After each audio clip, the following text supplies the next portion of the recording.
देश पर कुपोषण नाम का एक ऐसा धब्बा लगा है जो तब तक नहीं हट सकता जब तक सरकार इसे हटाने का कोई सॉलिड प्लान न बना ले। सरकारी आंकड़ों के मुताबिक पूरे देश में 9 लाख बच्चे कुपोषित हैं। वहीं सिर्फ यूपी में ही 4 लाख बच्चे कुपोषण का शिकार हैं।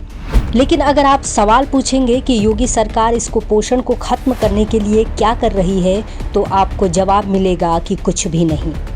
लेकिन हाँ, स्मार्टफोन जरूर बांट रही है। आंगनबाड़ी कर्मियों को तकनीक से जोड़ने के लिए स्मार्टफोन बांटे गए। शायद ढोंगी बाबा को पता नहीं है कि स्मार्टफोन बांटने से कुपोषण खत्म नहीं होने वाला। जरा इन आंकड़ों पर गौर कर लो ढोंगी बाबा, जो किसी की भी रूह कपाने के लिए काफी है। हर साल यूपी में करीब 3,80,000 बच्चों की कुपोषण से मौत हो रही है। यानी हर रोज 650 बच्चों को कुपोषण के कारण अपनी जान गंवानी पड़ रही है।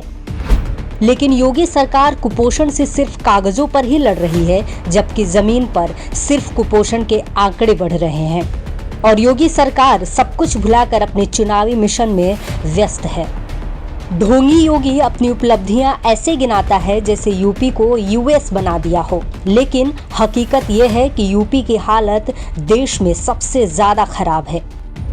नेशनल फैमिली हेल्थ सर्वेक्षण के आंकड़ों पर गौर करें तो यूपी में 5 साल तक की उम्र के 46.3% बच्चे ठिगनेपन का शिकार हैं, जिसकी वजह सिर्फ कुपोषण है। और ढोंगी सरकार अपनी नाकामी को स्मार्टफोन और स्मार्ट प्रदेश के शिगुफे के पीछे छिपाने की कोशिश कर रही है। इतना ही नहीं, मोदी सरकार ने तो अब ऐसा ऐतिहासिक फैसला लिया है कि कुपोषण जड़ से खत्म हो जाएगा। मोदी सरकार ने मिड डे मील योजना का नाम बदलकर पीएम पोषण स्कीम कर दिया है। अरे इन भाजपाइयों को कोई समझाए कि दिन को रात कह देने से दिन बदलकर रात नहीं बन जाता है। सीएम स्मार्टफोन दे रहा है और पीएम नाम बदल रहा है, लेकिन कुपोषण दूर करने के लिए बच्चों को जिस पौष्टिक आहार की जरूरत है वो कोई नहीं दे रहा है। योगी आदित्यनाथ एक ऐसा स्मार्ट प्रदेश बना रहा है जहां रोजाना सैकड़ों बच्चों को कुपोषण के कारण जान गंवानी पड़ रही है।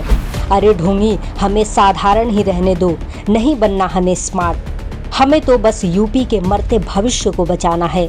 इसलिए इस बार किसी ऐसे शैतान के हाथ यूपी नहीं देना है जिसकी भावनाएं मर गई हों, जो सत्ता के लालच में इतना अंधा हो गया हो कि मासूमों के शवों के गलियारे पर चलकर सत्ता की कुर्सी हथियाना चाहता हो।